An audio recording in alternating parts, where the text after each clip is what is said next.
I want you to think of a compelling story that you've experienced recently.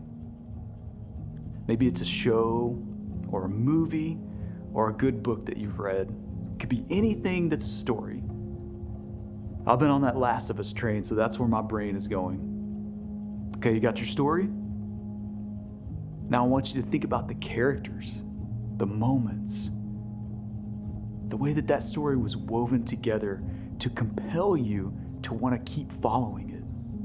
All the twists and the turns, the surprises, the emotional moments, everything that made that story great.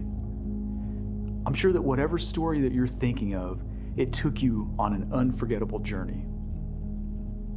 But now I want you to imagine turning on that movie or show and skipping to the very last scene, or picking up that book and flipping all the way to the last page and completely missing out on the full story. Yeah, you may know the ending by doing that, but you would have missed everything that made that ending so rich and so fulfilling. You'd miss the moments. You'd miss the journey. You see, to really experience a great story, you need to start at the beginning and go all the way through the whole thing. I think the same thing can be said about the Easter season. See, to fully appreciate the glory of the resurrection story, we have to remember the pain and the suffering and the death of Jesus. To fully celebrate Sunday, we have to sit in the darkness of Friday. See, this is why we take time to pause and reflect and worship on Good Friday, because it's part of the story.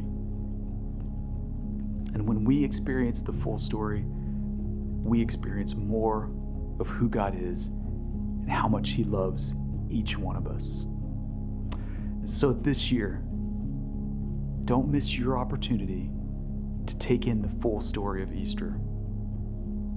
Don't miss out on your chance to pause and remember Good Friday, wherever you are. Allow yourself to stop and sit and even worship. And maybe that looks like taking some time during the day to stop and pray or read scripture. Or maybe that's listening to worship songs.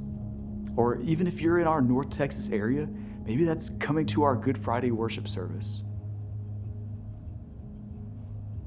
I don't know what it looks like personally for you, but I want to challenge everyone to make time to remember Friday.